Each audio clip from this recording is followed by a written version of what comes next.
I want to talk to you guys about the audio equipment that made me the audiophile I am today.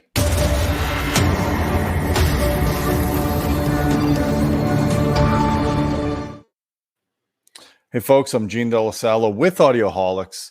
I'm in a reminiscent mood tonight. I'm kind of thinking about my past, last 20 plus years of Audioholics, my journey through this whole, not only the website, but just, learning everything I learned about audio, how I got so passionate about audio, and the equipment that either I reviewed or that I owned in the past that really changed my perception and enhanced my enjoyment of this hobby. And I was just thinking of some of the equipment. I wanted to kind of give you a rundown of some of this. And obviously there's a lot of equipment that influenced me, and the stuff that I'm about to show you is not necessarily all of it's the best, but it is stuff that left everlasting impressions on me and kind of shaped who I am today when it comes to, you know, appreciating good sound quality, understanding good sound quality, and, just taking things to the next level. So I'm going to share my screen here, and I'm going to share some pictures with you. So let me rewind the clocks back to, 1988 or so. I'm about a junior in high school or a sophomore in high school. And I was happy. I had a Pioneer receiver. I had a pair of Cerwin-Vega D2 speakers, those 10-inch woofers with the red surrounds. And I thought I had audio bliss. I had the good bass in my room. It sounded great. But then I had an uncle who's, older than me. He's pretty well off. And he put together an audio system. And he got a pair of Infinities. I think they were the RS 3001s. And I remember going to his house and he played some music. He was playing the Eagles. He was playing, Paul McCartney, Band on the Run. And I started hearing things in the music that I didn't hear at my Cerwin-Vegas. And I was like, wow, this is really something special here. The clarity in the mid-range, the clarity in the vocals. Now, the bass on these speakers wasn't anywhere near as good as my Cerwin-Vegas, but I was hearing clarity in the music I wasn't hearing with my Cerwin-Vegas. And that was on these Infinities. And at the time, I couldn't afford these. These were probably $400 a pair, and my Cerwin-Vegas were half that. And these were a smaller speaker. But it still left an impression on me, and it had me going to the audio shops like Sound Advice and Circuit City and just listening to speakers. And then I came upon the Polk Audio 5 Junior Pluses. These were around the same price. These speakers in a demo that I heard at Sound Advice really floored me. A speaker that size offering this great level of fidelity. It made me realize that it was time for me to upgrade my speakers.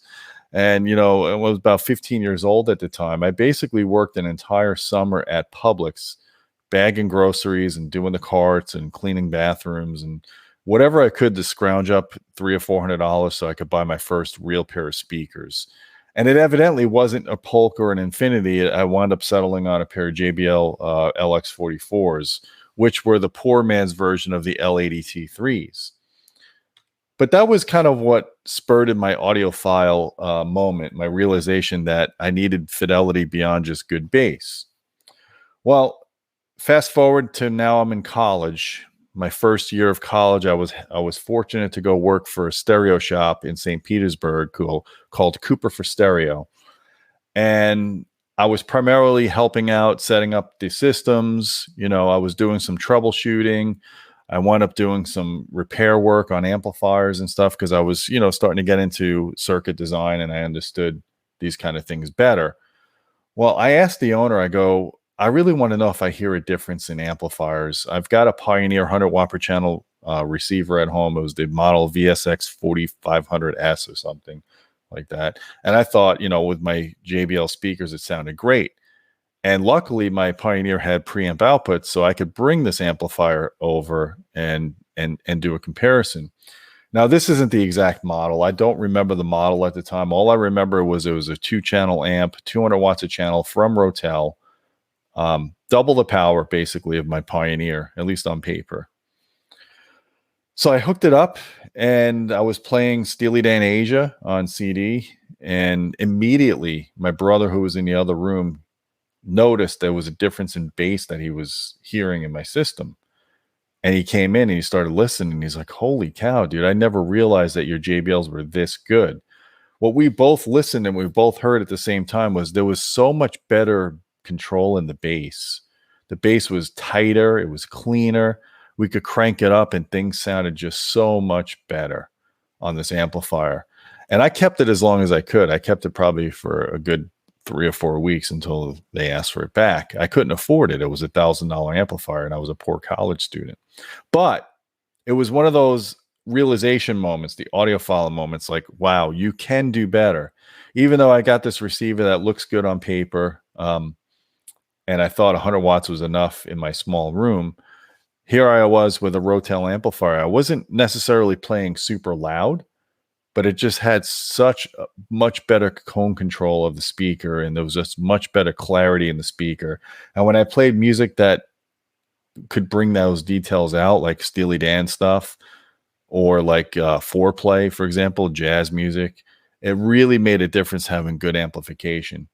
And unfortunately, I couldn't afford to get an amplifier like this while I was in college, but at least I knew in my own listening environment that this was one of those audiophile realization moments that, hey, I could strive for this one day. So the next thing, I graduate college and I'm ready to kind of put together a surround system. And back then, you know, I'm talking like 1997, 98, 5.1 was like a luxury. Like you didn't have Atmos. We didn't have 11 speakers in a room. It was challenging to get 5. And this was one of the first generation 5.1 channel, native 5.1 channel AVRs. This one in particular was an integrated amp. It was the Yamaha DSP-A3090. And I started out actually with an RXV992 AV receiver, which was $1,000 Yamaha at the time.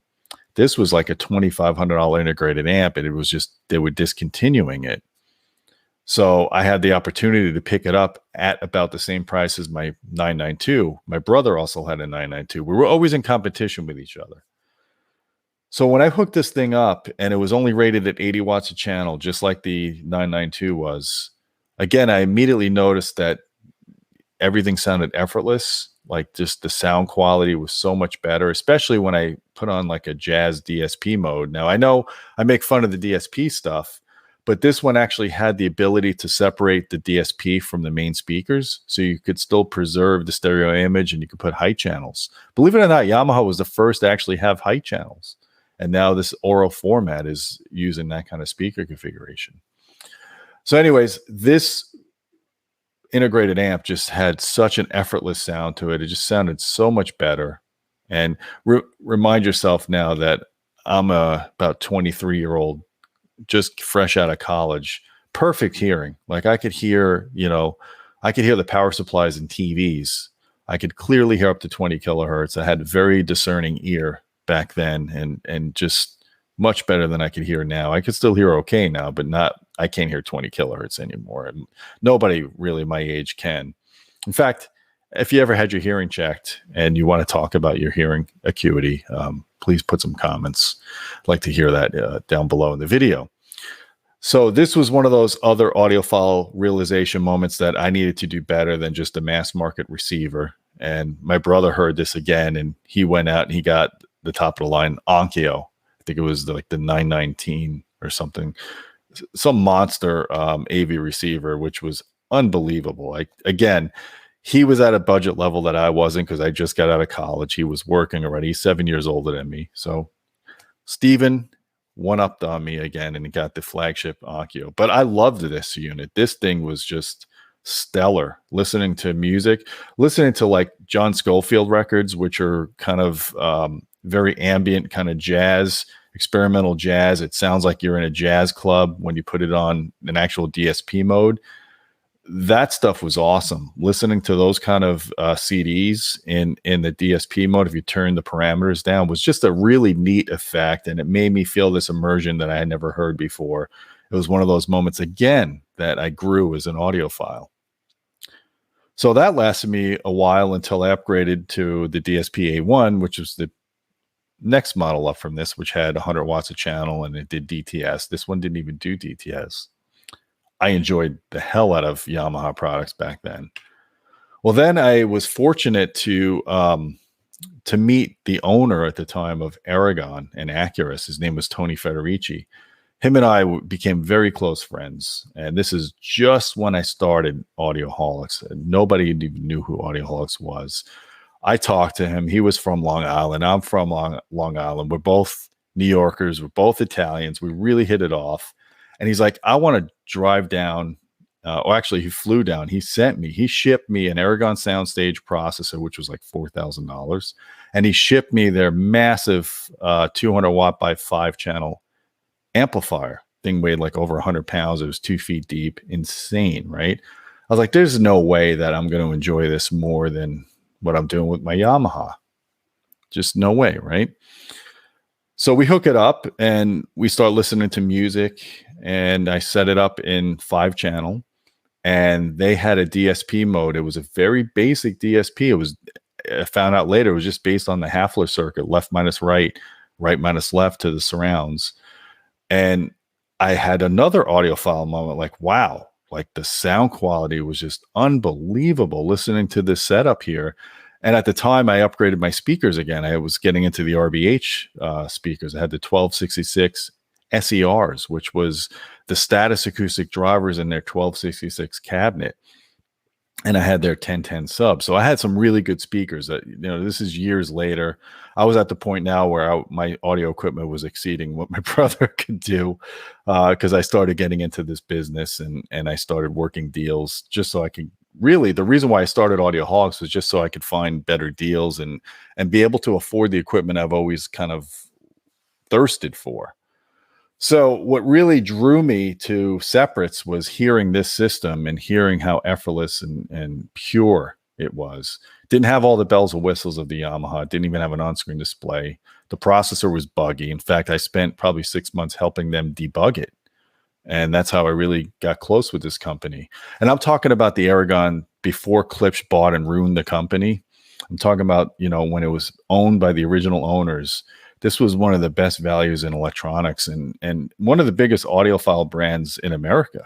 And, I'm glad to see that they're back now. I haven't really messed with any of their newer components lately, but this was something that stayed in my reference system for many years. And it again elevated me and made me understand and appreciate and respect what you can get with a really good Separates solution. And basically pull away the layers and not, throw a bunch of features and DSP modes. Just getting good basic performance really was eye-opening to me. And I really enjoyed this. And that was one of the, highlights of Audioholics, was getting to play with equipment like this. So now, more modern terms, maybe about 8 years, 10 years ago almost, RBH, I kept upgrading my speakers. As you guys know, my reference speakers are RBH sound. And they made this very special speaker called the Status Acoustic AT, which I've reviewed. And I've got, it's on the editorial side if you want to read it. This is, again, one of those aha moments as an audiophile, just to hear a speaker, a true full range speaker. This speaker had 3 very high excursion 10-inch bass drivers, had 4 6.5-inch beryllium mids, and then a 1-inch beryllium tweeter, one of the best beryllium tweeters on the market. It was like the Scanspeak. I forgot the model number on it, but it was like a $500 tweeter. But this was one of the only speaker systems I've ever owned or reviewed that I could just put them in the room, hook up a preamp and a power amp, don't even apply any EQ. The speaker sounded so incredibly balanced, and it was such an eye-opening experience for 2-channel audio. This is what I would sit there, and these speakers would just disappear in the room. The bass level was right. Everything was right. It was, I admired the simplicity of the system.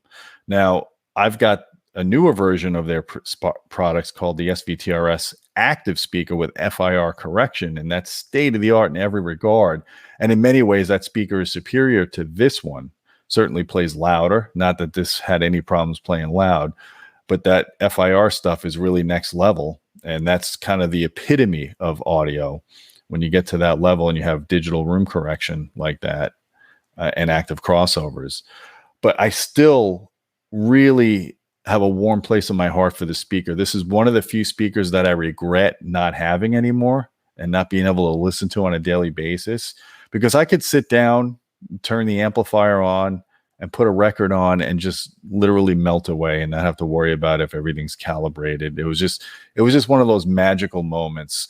And I've had many of these kind of magical moments with the brand. I started out with their bookshelf speaker, and that was the first bookshelf speaker that I had that literally disappeared in the room. And the level of detail I heard out of it was called the Status Acoustic Decimo was just unbelievable. I mean, it was those kind of products that just elevated, again, my audiophile experience. So now the next one I'm probably going to take a lot of heat on, because I know there's a lot of objectivists on our channel, and I'm an objectivist myself. And I'll be the first to tell you that, vinyl is an inferior format measurement-wise to digital. There's no doubt about it. You're only going to get 60 or so dB of dynamic range on a record, as opposed to greater than 96 dB or 96 dB on a CD, and even more if you go with higher sampling and bit depths. But I'm telling you, when you get vinyl properly set up, and I was fortunate to have my friend Xavier, Captain Analog, come over and spend, a good amount of time calibrating and setting up my Marantz turntable. This is the TT15 S1. It is really magical. I never expected to like vinyl. I think when I first set it up and I put a record on, I was like, really, why do people waste their time with this? I just didn't understand it. Then when I got it calibrated right and all set up right, and I put on, Miles Davis Kind of Blue, or I put on a Joe Pass record, or I put on, any of the older John LaPonte, any of the older jazz records, Grover Washington Jr., even some singers like Sade or Julio Iglesias, they just sounded so real and authentic. Maybe not so, maybe the imperfections is what I liked. I can't really convey that to you. All I can tell you is I sit down with my wife at night and we we spin some vinyl and we engage. We listen to the whole record, we listen to the imperfections, we listen to kind of the realness of it. And many of these older records, older jazz records, they just don't transfer well digitally. When you get them digitally, they're either dynamically compressed or they're noisy, or they just don't sound like they do with vinyl. And again, I know vinyl is an inferior format to digital, but the transfers on a lot of this older music is just not as good digitally done. And there's exceptions. I know Kind of Blue is on, they have lossless versions of Kind of Blue that sound really good as well. But I still like the impurities of vinyl. I know it adds distortion and it adds noises. And I know there's people out there that love tube amps and they love the inherent noise of a tube amp, even though it's not state of the art.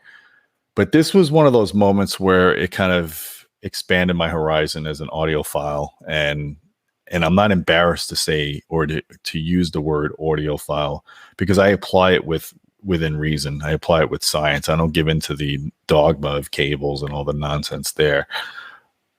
I like stuff like this. I like tactile formats like vinyl, and I will defend vinyl for anyone that goes and bashes it, because it is a great experience. And I love SACD. I love DVD audio. I love Blu-ray. I love all the formats. 8-track, not so much. That's garbage. I grew up with 8-track. You don't want to go there. Reel-to-reel is another great sounding format. It's just hard to store the tapes.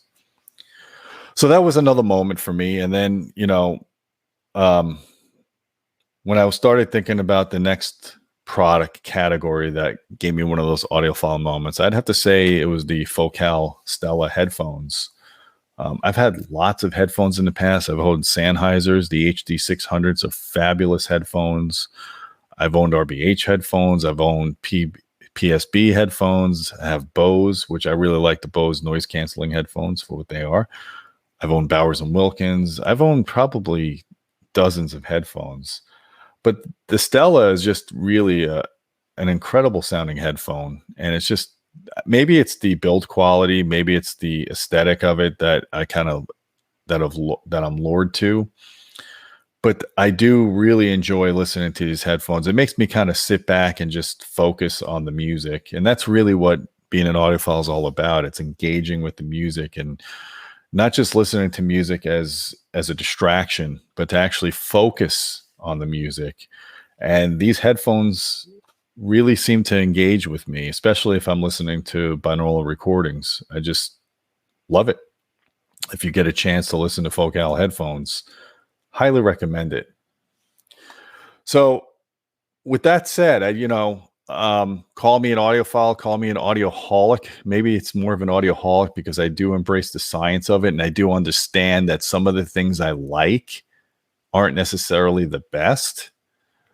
But if it allows me to engage in the music and really sit down and enjoy it, that's what really matters. And that should what matters to you as well. These are just some examples of products. I've reviewed and measured so many great products and so many products that have really surprised me in the past, especially budget products. I've had speakers in here that were a couple of $100 a pair. I'm like, how can they sound that good? There's been lots of examples, and maybe I should do a separate video on cheap audio products that blew me away. But in this example here, I just wanted to show you some stuff that really kind of elevated me to the next level of engagement in audio and enjoying the hobby. I'd like to hear your comments. I'd like to hear what products that really gave you that audiophile experience that made you rethink things or made you engage more with the music. Because that's what in the end, that's what it's all about, right? You want to have engagement and you want to have enjoyment. And different products have different meanings to different people. And these are the kind of products that really left lasting impressions on me. So I want to hear some comments below what you guys, what your favorite products are, or what products really influenced you, whether you were growing up or even more recently. So guys, I hope you liked this video. Please share it. Please hit the like button. Don't forget about our Patreon channel at patreon.com/audioholics. We appreciate your support. You get direct access to us if you want to ask questions or suggest video topics. And until next time, my friends, keep listening.